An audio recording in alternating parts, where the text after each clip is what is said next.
Your model tells the story, but annotations make it readable. Welcome back to the Revit Crash Course, episode 4. If you've been following the series, you've already learned how to build your model from walls and doors to floors, and views and sheets. But here's the thing. A beautifully modeled building isn't very useful if no one knows how to read it. Today, we're diving into one of the most overlooked but most important parts of Revit, annotations. We'll cover dimensions, text, line styles, filled regions, and material hatches, and a few tricks that can make your documentation look much more professional. And if you're just joining us, make sure to check out episode 1 to 3 in our Revit Crash Course playlist first. We cover all the fundamentals you'll need before jumping in today's lesson. So once you're ready, let's get started.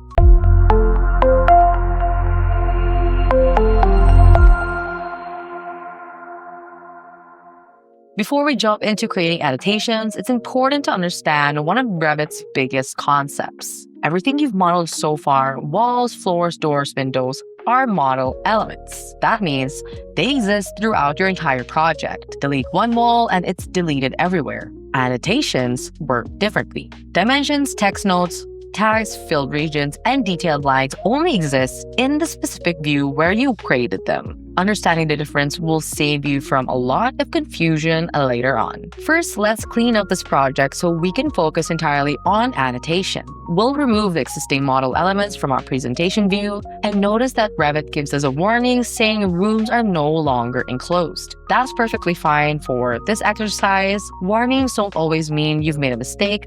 They're simply informing you that related elements may need attention later. Once everything is deleted, we're left with a clean workspace, and we'll switch over to one of our floor plans. You'll notice something interesting. Even though the model is gone, some annotation objects are still there. That's because annotations live independently inside their own views. We'll delete those as well before moving on. And here's a quick productivity up. If you drag the selection box from left to right, Revit only selects elements that are completely inside the box. But if you drag from right to left, Revit selects anything your selection box touches. This crossing selection is especially useful when cleaning up large drawings without having to click each object individually. You'll probably use this shortcut every single day. Now let's explore one of the most useful resources included in many Revit templates. Inside the project browser, scroll down until you find drafting views. Think of this as a library of reusable document elements. Depending on your company's template, you may find standard dimensions, text styles, line styles, filled regions, detailed components, and other drafting information organized for you. Using a well-built template saves you incredible amount of time and helps everyone on the team produce drawings that look consistent. Right, let's start with dimensions. You'll notice several preset styles available. Some use arrowheads, others use architectural ticks, and you'll also find specialized dimension styles for angular dimensions, radius dimensions, and diameter. You'll also find specialized dimension styles for angular dimensions, radius dimensions, and diameter dimensions. Most companies develop standard dimension styles to keep every project looking consistent. While you can always customize them, it's usually best to stick with your firm's established standards. Next up, we have text styles.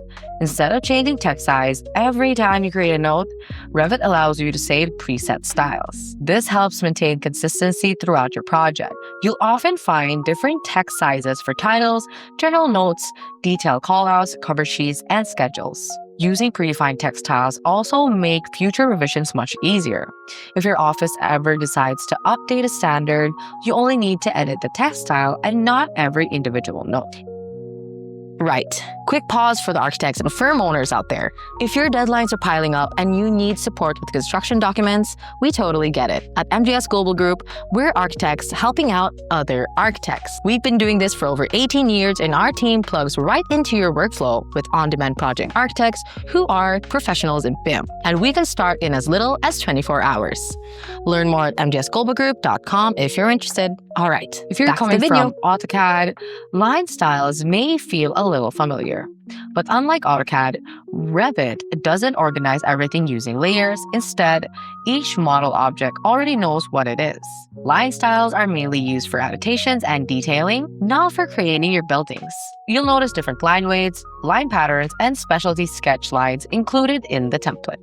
Sketch lines are especially useful during early planning because they're easy to recognize and separate from permanent documentation. As a general rule, rely on your 3D model whenever possible and only use detail lines where additional clarification is needed. Filled regions are one of the most versatile annotation tools in Revit. They're commonly used to create program diagrams, circulation studies, zoning plans, and presentation graphics and conceptual layouts. Many office templates include a library of preset colors, so your diagram remains visually consistent. Instead of creating new styles every time, you can simply choose the one you need and start working immediately. Material hatches are another important part of construction documentation. If you've used AutoCAD before, you'll notice one major difference. AutoCAD hatch patterns are relatively easy to create.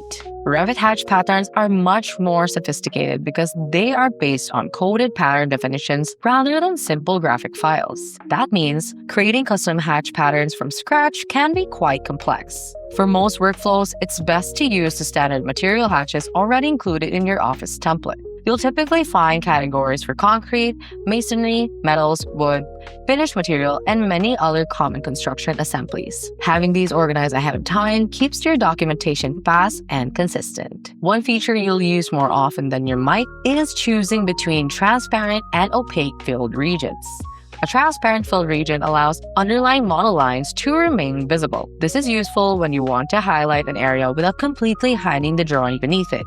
An opaque filled region does the opposite. It completely covers anything underneath. This is especially useful when adding custom detail work over live Revit sections or when you want to hide existing graphics to improve readability. Choosing the right options depends entirely on what you're trying to communicate. Many Revit templates also include pre-built programming blocks.